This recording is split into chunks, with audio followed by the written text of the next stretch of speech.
En 5, 4, 3, 2, 1. Ahora comienza Ciberlegal con Juan Pablo López.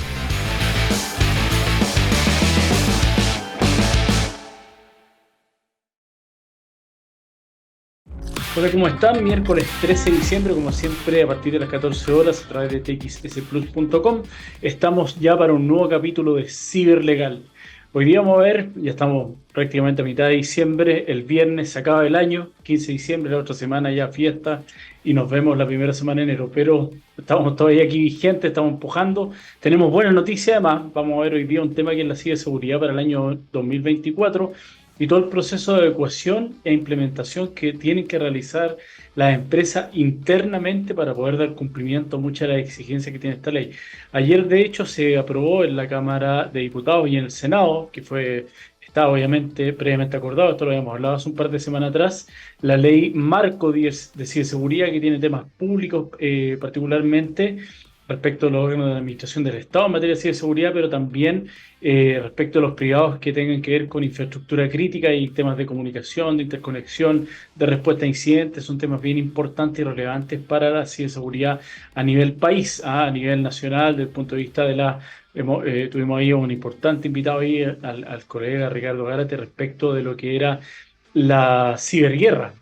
y es importante que el Estado obviamente debe estar preparado para cualquier tipo de estos actos que pueden ser incluso más dañinos que un ataque a la integridad humana,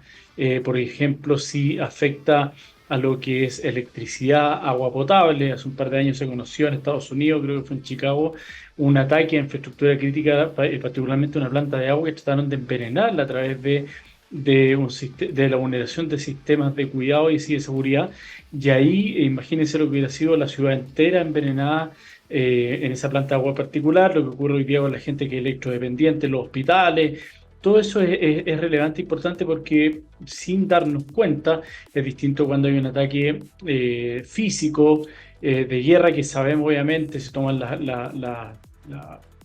las prohibiciones de rigor para poder salvaguardar a la población, pero acá no tenemos idea cuándo se puede estar desarrollando obviamente un ciberataque en infraestructura crítica, que puede ser muy grave. Independientemente de eso, tenemos que hablar que hubo un periodo bastante extenso, que hubo una sequía y un invierno también legislativo en materia de tecnología, en particular lo que es la ciberseguridad. Lo hemos dicho varias veces, el año pasado se dictó la nueva ley de ciberdelitos, después de 29 años de vigencia de la ley anterior, que era el año 93. La ley de datos personales se dice, así como salió tenemos que tener fe y creer, porque como se había adelantado que la ley marco efectivamente se iba a dictar en enero, se dictó ahora en diciembre, y decían que además se iba a dictar la ley de protección de datos personales. Esperemos que así sea, que sea pronto también aquello, y esa ley es del año, la vigente del año 99, va a tener un periodo obviamente de adecuación, de puesta en marcha y de implementación, que se llama periodo de vacancia legal, que son 24, 25 meses de su entrada en vigencia, así que las empresas ahí se van a tener que adecuar, y ahí es lo que hemos hablado otras veces, también se dictó la ley de delito económico, que vino a modificar incluso varios cuerpos normativos, introduciendo 4 grupos distintos de delitos. Entre ellos está la ley completa de ciberdelitos, por lo tanto va a pasar a ser relevante como un hito de la empresa el tener un compliance, un cumplimiento interno respecto de esta ley. Se modificó también ahí el Código Penal respecto de la estafa en materia de cometido a través de medios digitales, que un poco viene a complementar, o todo aquello que quede fuera de la ley de ciberdelitos también está dentro de este artículo, que son una especie de estafas tecnológicas residuales. Así que hay harto que conversar, es importante que aquí conversen, a propósito de esto, conversen distintas áreas. Ayer hablaba con Felipe Sánchez, que estuvo acá invitado, nuestro amigo que es ingeniero y es perito en materia de ciberseguridad, de cómo la empresa va a tener que empezar a conversar a través de las distintas áreas en esta materia. Años atrás, con Felipe nos conocemos hace un rato ya, pero cuando uno hablaba de estos temas te miraba como un bicho raro, sí, de seguridad, que es un poco como de la NASA, ¿ah? Hoy día no, hoy día es un tema que se conversa, todos sabemos que ocurre en el día a día, que llamaron a la abuelita, que pasó esto en mi teléfono, que me hackearon la cuenta del WhatsApp. Todo se va dando a conocer pero sin embargo cuesta que disminuya esa brecha digital a nivel de ciudadanía, que es una de las críticas que se hace en materia de Estado respecto a la brecha digital y el vacío que existe hoy día en cuanto al número de profesionales que se requieren en materia de ciberseguridad y cómo el Estado no está llevando a cabo no tomó esa bandera para poder ser líder en la región en materia de prestación de servicios y de seguridad, por ejemplo, que sería algo magnífico. No lo ha hecho, pero también en cuanto a la ciudadanía, pero también desde el punto de vista de las empresas. Entonces, es algo que hay que abordar desde lo humano, desde la parte de conocimientos, de higiene y cultura digital al interior de la empresa y a su turno también obviamente desde el punto de vista legal, y ahí conversa la parte legal con el parte de compliance, el oficial de cumplimiento y la parte TI. Hay un delegado de protección de datos, hay varias figuras nuevas que van a tener que establecerse dentro de una organización, y si ya era complejo para la pequeña y mediana empresa tener un sistema organizativo interno profesionalizado, ahora va a ser un poquitito más complicado, pero vamos a ver que a medida que eso se va generando, empiezan a soltarse otra área y la empresa crece casi que por defecto, porque obviamente quienes están a cargo de la generación de los negocios, llevar a cabo la idea en particular, ya no están dedicados a temas de carácter administrativo y pueden obviamente salir a vender o a generar nuevos negocios. Así que eso va a ser interesante hoy día la conversación, porque tenemos varios temas que son un poco áridos, como son los legales, pero también temas de gestión y implementación que quiero que conversemos. Así que eso, nos vamos a la primera pausa del programa, el primer corte, a propósito un poco de lo que se nos viene, Welcome to the Jungle de Guns N' Roses, un clásico ahí para partir. Nos vemos a la vuelta.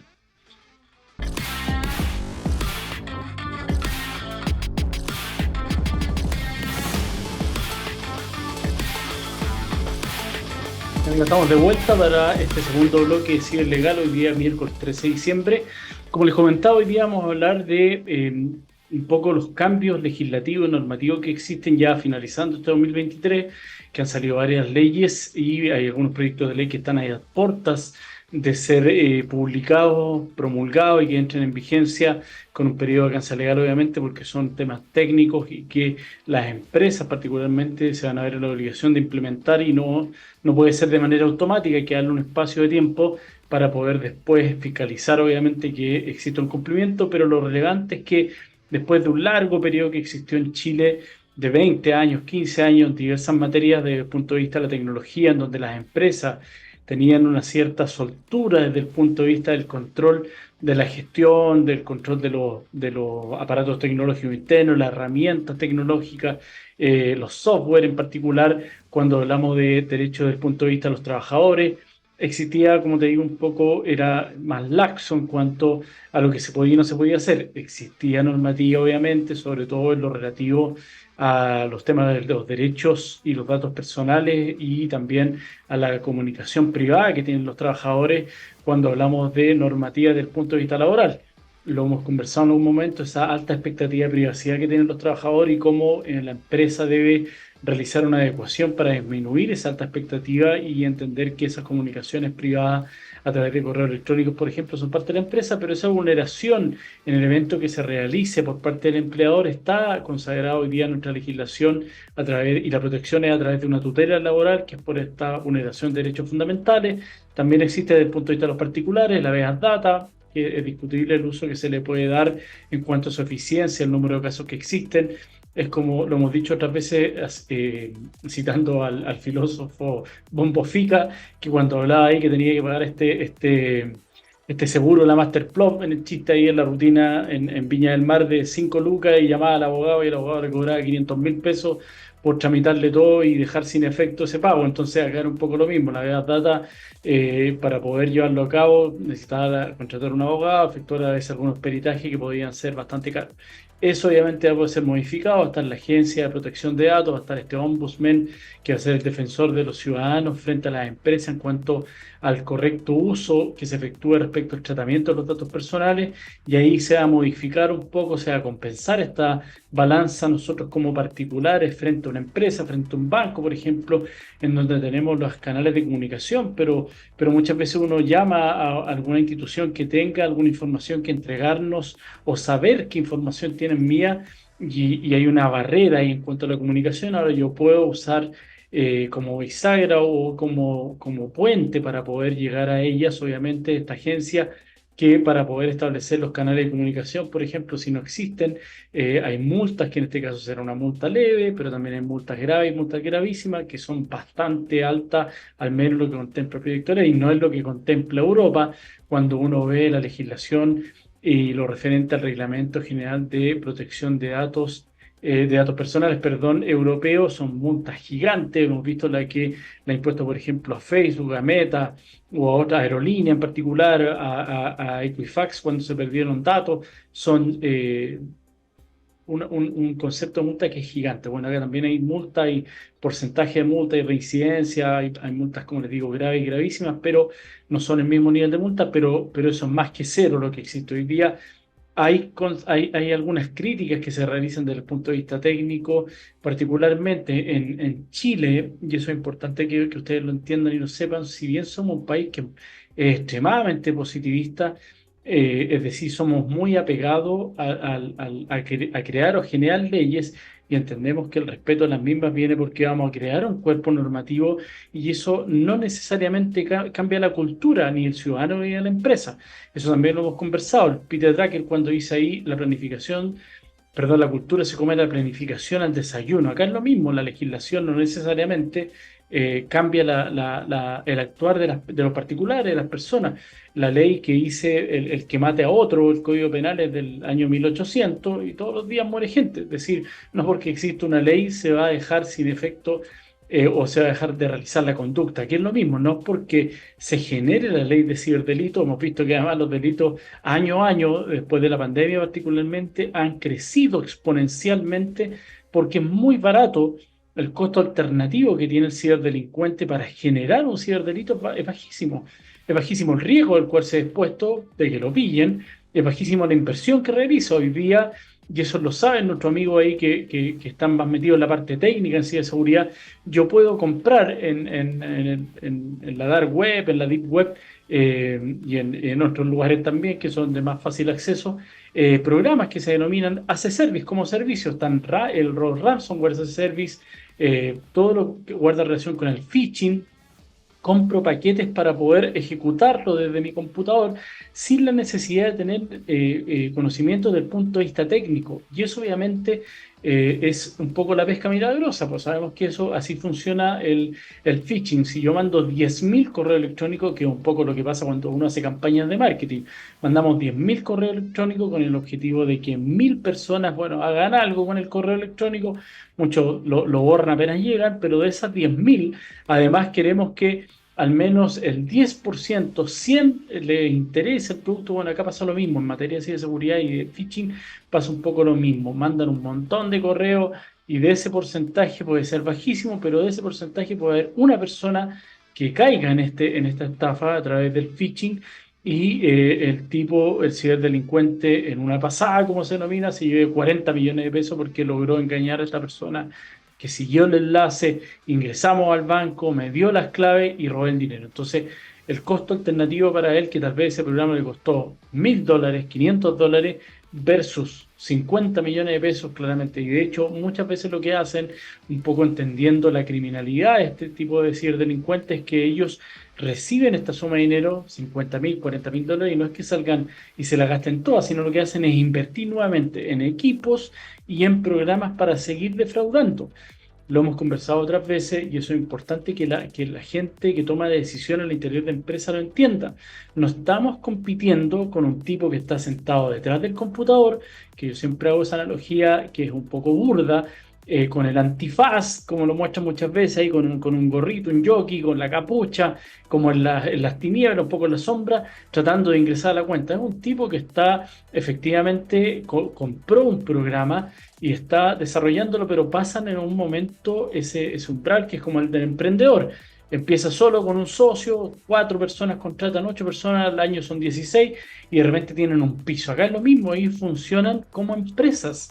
Tienen departamento de recursos humanos, departamento de marketing, donde obviamente lo que buscan es manipular a las personas, que también es una finalidad o una de las estrategias que utiliza el marketing. Todos sabemos ahí cuando venden un producto que es interesante, como por ejemplo un perfume, lo que te venden es seguridad, una imagen de un tipo o una mujer muy atractivos que se desenvuelven en la calle o en una fiesta usando este perfume de manera muy segura y todos caen rendidos a sus pies. Eso es manipulación respecto de los sentidos y los deseos que tiene un ser humano, y acá el ciberdelincuente a través de la ingeniería social hace exactamente lo mismo. Lo que hace es jugar con algunos de nuestros pecados más profundos. Ahí, no sé, pues a todos nos pasa que uno dice, bueno, ¿cómo este tipo cayó si depositó 1 millón de pesos y le dijeron que le iban a devolver 3 millones? Es imposible. Bueno, pero cuando están ahí y en el momento les muestran que hay 20 personas que lo han hecho y que tienen un retorno, o que muchas veces, como ocurre en las estafas piramidales, yo entregué 1 millón de pesos y efectivamente me llegaron de vuelta a los 5 4 días 400.000 pesos y me preguntan, ¿quieres que te devuelva 1 millón de pesos? No,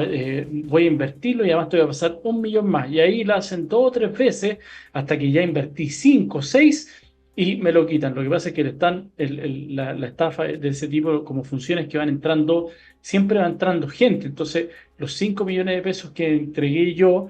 son ese millón inicial que le devolvieron a 4 o 5 tipos que están atrás mío. Y ahí en algún momento se tranca la máquina y es cuando se sabe lo que hay detrás de una estafa, porque ese tipo de intereses no puede estar asegurado porque están totalmente fuera de mercado y son ilusorios. Cuando el negocio es muy bueno es porque trae una estafa. Entonces acá ocurre lo mismo en materia de ciberseguridad y existe, como les decía yo en la primera parte del programa, una brecha que es importante delimitar. Yo la semana pasada di una charla con dos grandes empresas. Era una charla privada, por lo tanto no puedo dar un nombre, pero son empresas importantes desde el punto de vista de la ciberseguridad técnica dura a nivel nacional, perdón, a nivel latinoamericano. Una es chilena, la otra es americana, pero están en toda la región y era una charla interna para sus clientes precisamente para presentarles las adecuaciones desde el punto de vista normativo que trae esta ley de datos personales. Habían tomadores de decisiones, gente que estaba obviamente dentro del riesgo de la compañía, abogados también habían, y presentábamos en conjunto esto con el análisis desde el punto de vista técnico, porque nada saco yo de llevar adelante una solución o implementación desde el punto de vista legal, generar compliance, hacer las adecuaciones al factor humano, generar los riesgos, pero no implementándolo con las herramientas que me ayuden obviamente, a proteger ese entorno desde el punto de vista así de seguro. Y ahí uno se encuentra, aun cuando habían empresas que estaban ligadas a la área tecnológica, el amplio desconocimiento que existe en materia de normativa en ciberseguridad y cómo muchas conductas que antes, perdón, estaban permitidas, o uno sabía que estaba ahí tal vez al borde de la legalidad al realizarla, porque las herramientas comerciales son muy interesantes, pero también vulneran derechos. Estas personas que están encargadas en la empresa de tomar este tipo de decisiones las desconocían. Y ahí un poco hace esa bajada, se aterriza y se explica cuál es la consecuencia.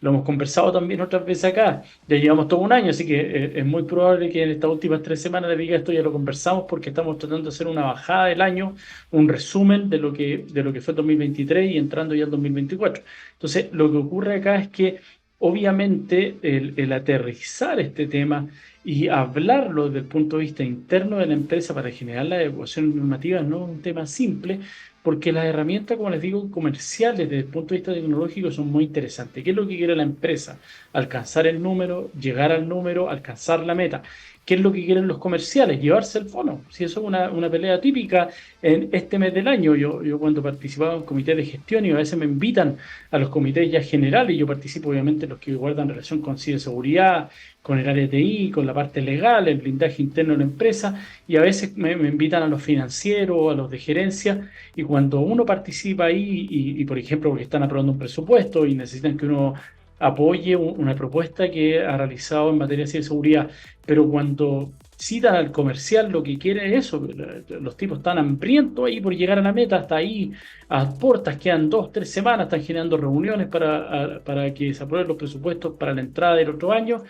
Y ahí obviamente es donde uno puede vender una herramienta desde el punto de vista tecnológico que vulnere no solamente lo que la empresa puede vender, que eso también sería un incumplimiento contractual, pero también normativa en particular. Oye, tenemos esta herramienta que lo que hace es traquear, rastrear, generar correos copia, correos espejo, vas a saber todo lo que está haciendo la gente hoy día teletrabajando. Bueno, esa sería una vulneración de garantía y lo que ocurre y que la consecuencia que puede tener es que no solamente me voy a llevar una multa, una investigación interna, una tutela laboral, eventualmente algún tipo de delito que pueda haber cometido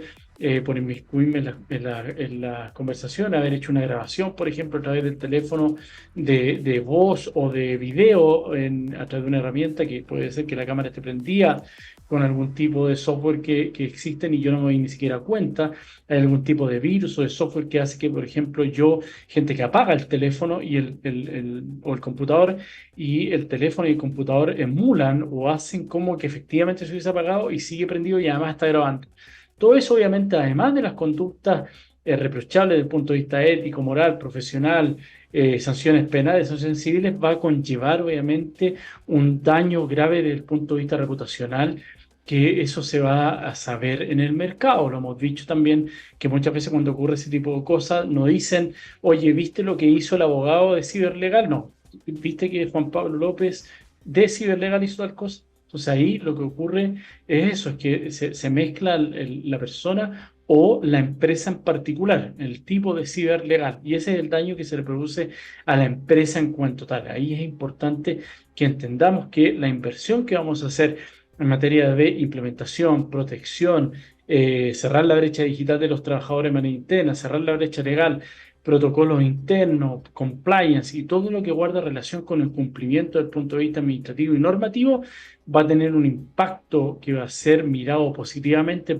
primero, obviamente por mis clientes directos. Las grandes empresas hoy día se están fijando en todo el cumplimiento interno de la normativa que conlleva. Me ha tocado tener reuniones con clientes que prestan servicios de ciberseguridad y grandes empresas donde hemos discutido cláusulas contractuales y uno ve ya que está en ese tipo de contratos, ética profesional, ética corporativa, cumplimiento normativo, ley de responsabilidad empresarial, ley de datos, confidencialidad de información, y todo eso va aparejado obviamente a las garantías, a las multas por la boleta de garantía que se dejan las partes, pero además lo más probable es que si yo como empresa me incumplo ese contrato es que automáticamente caigo y quedo fuera del mercado al cual aspiraba. Si mi mercado es instituciones financieras y la banca, porque tengo un servicio que es magnífico y sé que los contratos ahí son anuales, se renuevan cada 2, 3 años, puede ser, y tienen un buen recurrente y genera un buen margen y ya tengo mi producto más o menos armadito.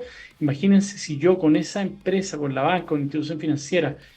tengo un problema desde el punto de vista reputacional, lo más probable es que toda la banca se entere del problema que tuvo ese banco con ese proveedor de servicio y no me vuelvan a contratar. Entonces es muy grave, no cumplir sale mucho más caro que invertir, que lo que hemos hablado otras veces, el ROCI ahí, el retorno de inversión en seguridad de la información o en ciberseguridad es bajísimo comparado con el retorno que puede tener, porque hemos visto que, como les dije anteriormente, hoy día los ciberdelincuentes están ahí, están viendo la vulnerabilidad, están atacando en todo momento a la empresa. Si ustedes estuvieran en algunas reuniones que me ha tocado participar a mí, donde uno le dice al cliente, oye, mira, te vamos a hacer un mapeo de riesgo y vamos a mostrar cómo hoy día están tratando, por ejemplo, de afectar la página web de tu empresa que presta tal o cual servicio o es una página de pago que tiene gran cantidad de visitas, y se ve ahí el mapa rojo todo el rato, los tipos tratando de atacar y vulnerar para generar una denegación de servicio. Uno dice, bueno, esta cuestión es como estar mirando el peor momento, Croacia-Rusia o la Franja de Gaza. Es efectivamente una especie de guerra que se produce a nivel de la ciberseguridad. Eso para que ustedes vayan entendiendo un poco cómo ocurre. En el tercer bloque vamos a hacer una bajada ya a la normativa en particular. Les voy a dar algunos tips como empresa, cómo pueden armarse y cómo pueden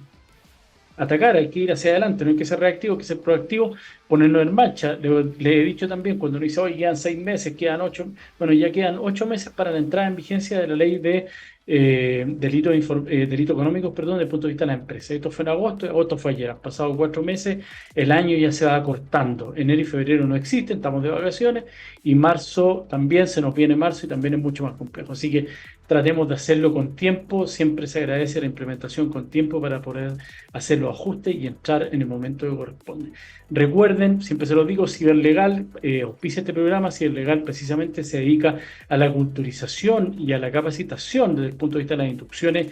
en materia de ciberseguridad, desde el ámbito normativo, cumplimiento respecto de las diversas áreas de la empresa, gerencia, directorio, accionista y factor humano. Ahí les entregamos la herramienta para que sepan cómo reaccionar, cómo actuar desde el punto de vista interno en la empresa y cómo denunciar este tipo de ciberdelitos cuando son afectados a ellos. Así que Ciberlegal el auspiciador de este programa. Vamos con la segunda canción, Kickstart My Heart de Motley Crue. Hoy día estamos con clásicos.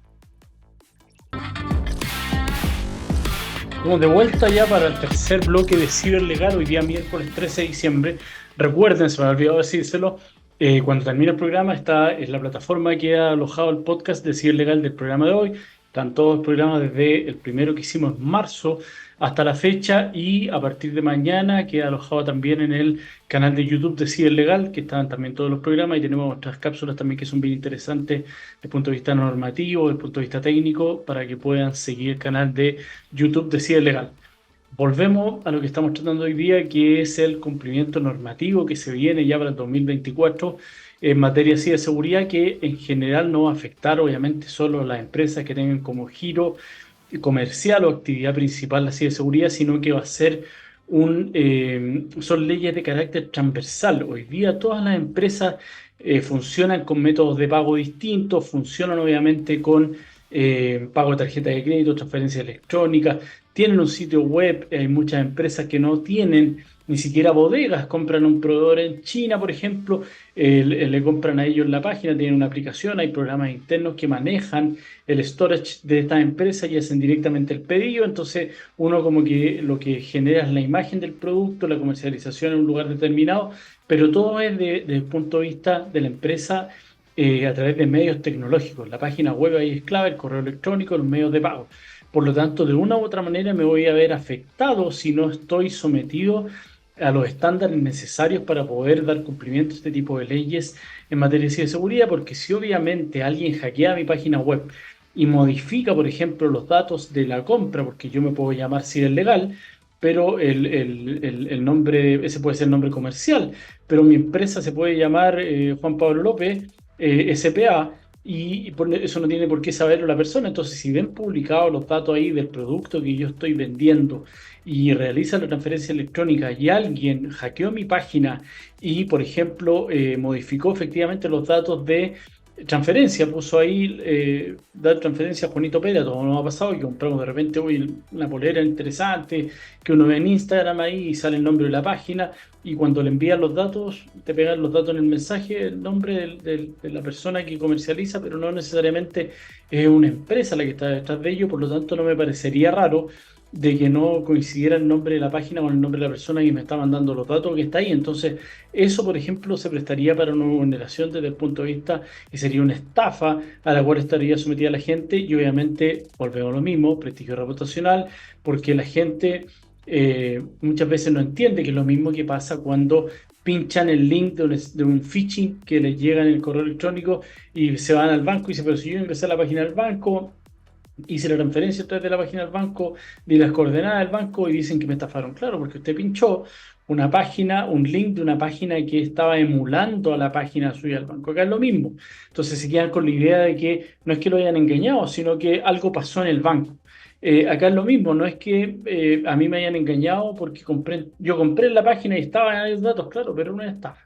Entonces, ese tema importante de pequeñas empresas como estos emprendimientos que existen, donde hoy día todo se vende por internet, pues eso lo tenemos claro. Sobre todo después de la pandemia, hay mucha gente que generó su emprendimiento desde plantas, flores,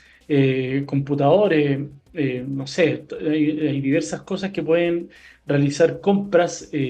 a través de la web, y eso obviamente puede afectar de manera directa el incumplimiento de los estándares para poder llevar a cabo la ciberseguridad. Y esto tiene consecuencias también a empresas que son un poquitito más estructuradas, tal vez, que prestan un servicio distinto o tienen un crecimiento corporativo distinto, porque es muy válido que un independiente quiera mantener ese nivel de ventas porque lo usa como un ingreso secundario al trabajo principal que tiene, no le da tanto tiempo tampoco, por lo tanto se mantiene en un nivel de crecimiento que es como comillas razonable, pero hay empresas que sí van creciendo orgánica o inorgánicamente y ahí el establecimiento de estas medidas desde el punto de vista corporativo es clave porque,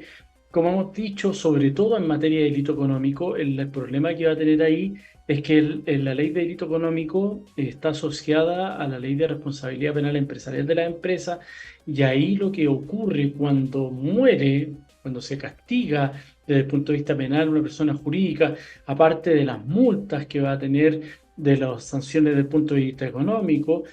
conlleva obviamente, por ejemplo, el término, la muerte de la persona jurídica desde el punto de vista legal. Y obviamente que termine mi empresa, si yo tengo contrato andando, tengo un prestigio ya en el mercado porque me costó años construirlo, recuerden la confianza, suben escalera y bajan ascensor. Entonces, es muy importante que eso lo cuidemos y esa ley en particular va a tener eso, que la ley, que recuerden que se denominó como la ley de delitos de cuello y corbata, precisamente porque existía en Chile la sensación después de casos emblemáticos como el caso Pento, el caso Solquimich, de que los delitos de cuello y corbata en Chile no eran penados, porque la gente que los cometía era de un cierto estrato social o con dinero se compraba la justicia. Nunca iban a la cárcel, nunca les pasaba nada. Famoso el caso de los Carlos ahí, los dueños de Penta, que terminaban siendo sancionados con clases de ética.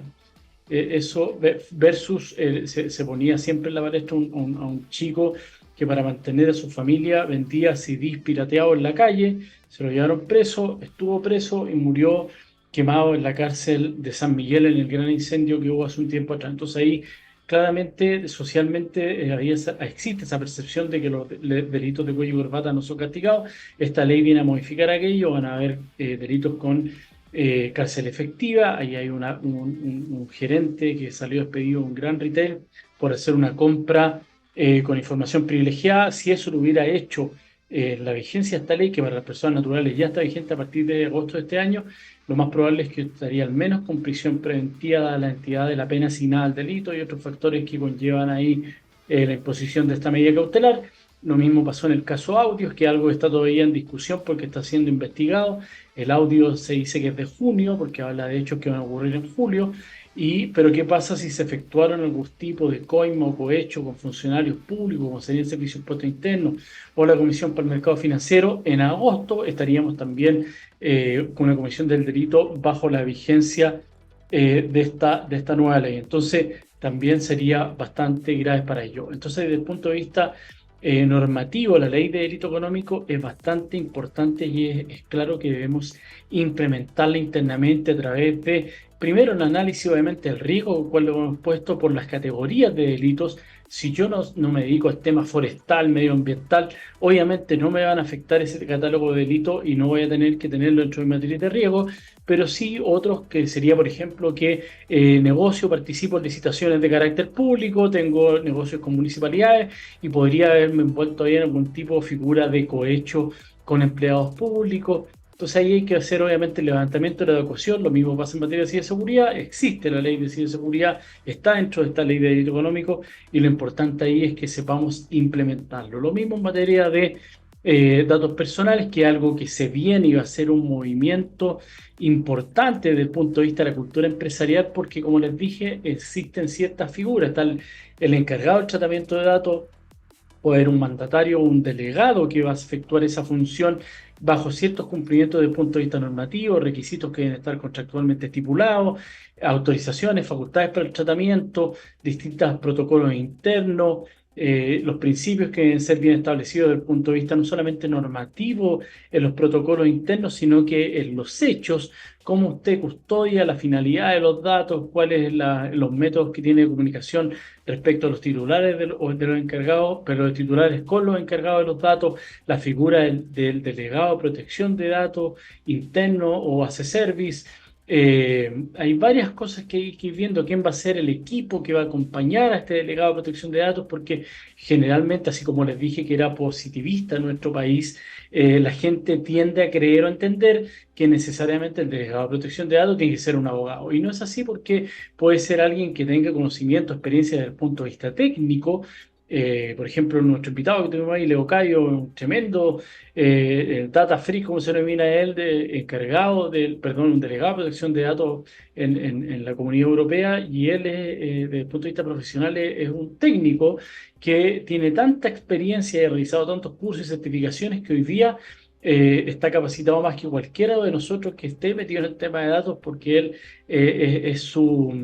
aparte que su pasión ha sido durante mucho tiempo su ejercicio profesional, es docente en la materia. Entonces eso, por ejemplo, podría ser una persona que sea afín, pero que tenga obviamente la especialización y el rigor, sin perjuicio de que el equipo que lo rodee va a ser obviamente la parte legal, que va a estar en comunicación ahí con el fiscal interno de la empresa o el abogado asesor externo, y el TI, porque debemos construir esto con las medidas de ciberseguridad necesarias para poder obviamente resguardar los datos que estamos tratando. Recuerden que eso es, realizo un tratamiento de datos personales a través de información que me llega del mercado. Soy una empresa que se dedica al giro inmobiliario y recopilo información, por ejemplo, respecto de las personas que están interesadas en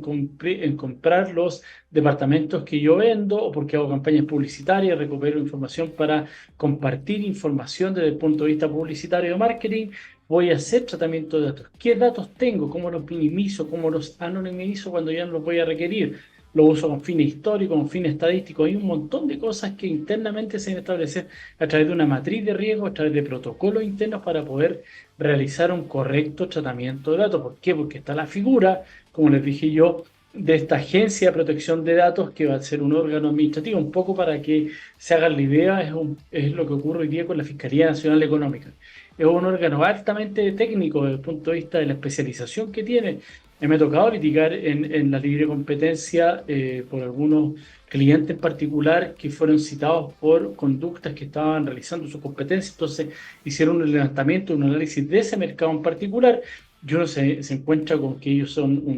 tienen un ejército de funcionarios altamente especializados y saben al dedillo cuál es la cuota de mercado, cómo realizan, cuáles son los insumos, cómo desarrollan el comercio, quiénes son sus vendedores, los minoristas. Tienen un levantamiento completo que uno se entera cuando está ahí en la reunión, cuál fue la pega que hicieron donde durante un año previo a investigación, antes de abrir un proceso en contra de alguien. Los mismos tribunales de la libre competencia es altamente especializado desde el punto de vista de los ministros que lo integran, los relatores que actúan ahí. Entonces acá va a ser un poco lo mismo. Solamente datos, agencia de datos, un organismo interno que va a ser el encargado de, como ombudsman, como les mencionaba, ser un poco el protector, el agente del pueblo frente a las irregularidades que puede cometer tanto el Estado como las empresas en particular que realizan tratamiento de datos. Recuerden que hoy día la ley que tenemos de datos, que es del año 99, se le conoce en el mercado un poco como la ley de base de datos. Al final del día funciona así. En los datos, y la empresa en la forma en que utiliza los datos es con fines de perfilamiento para realizar un marketing acotado y dirigido específicamente a quien lo desean, a quien le desean vender. Es lo que le he dicho un montón de veces. Si ustedes hacen una búsqueda en Facebook, en Instagram o una conversación, porque sabemos que nos espían claramente los aparatos tecnológicos, al ratito, si uno vio un auto que le gustó, una moto que le gustó, empiezan a aparecer autos, motos, accesorios, carreras, lo que sea, reels de todo tipo relacionado a lo que yo estoy buscando. Y eso es porque el perfilamiento es de tal manera que es netamente específico a través de los datos y los metadatos. Si yo comparto con un amigo y nos intercambiamos el teléfono y él ve el Facebook mío, el Instagram mío, Facebook, soy más viejito, los más jóvenes usan solo Instagram, pero si comparamos, son totalmente distintos lo que yo veo, lo que ve desde el punto de vista político, desde el punto de vista de la religión, desde el punto de vista del comercio, son totalmente distintos aun cuando la aplicación es la misma. Así que eso es una pega que vamos a tener que hacer desde el punto de vista interno, cómo cuidar los datos, el tema de la ley de delito económico, modificado obviamente a partir de este año, entra en vigencia el otro año, la ley de datos que está pronto, esperemos, a dictarse, y la ley de ciberdelito, que es parte de esta ley de delitos económicos que ya está en vigencia hace rato, hace más de un año. Así que son temas que vamos a tener que discutir dentro de la empresa, vamos a tener que conversar en cuanto a la planificación y el levantamiento de esa información. Nos vamos a ir a la próxima canción, ya para hacer el cierre del programa con las conclusiones. Es Billy Idol con The Cradle of Love. Nos vemos a la vuelta. Estamos de vuelta, miércoles 13 de diciembre, para el cierre de este capítulo Cierre Legal. Hoy día hemos hablado del tema de la adecuación normativa de los diversos cuerpos normativos en materia de seguridad, datos personales, leyes desde el punto de vista económico que van a regir ya el 2024. Esperemos, obviamente, como hemos dicho,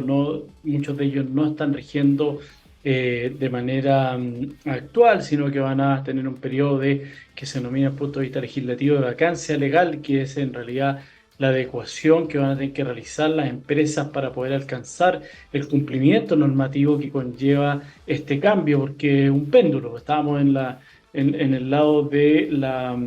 ausencia de normativa referente a este tipo de temas y pasamos inmediatamente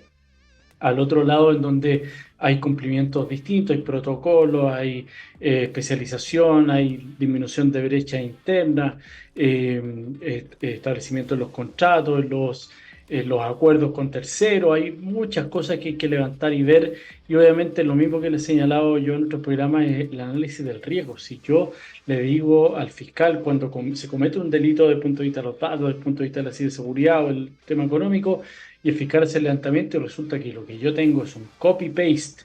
de una política interna o un manual de prevención de delito interno que lo copié de una matriz que alguien me prestó, o están ahí publicados, si las empresas los tienen, pero tenía un riesgo totalmente distinto a la empresa o el giro que yo desarrollo. Claramente me decía, usted tenía aquí una cuestión de papel, no le sirve absolutamente de nada, por lo tanto es igual que si no hubiera llevado a cabo un procedimiento, porque en realidad lo que hizo fue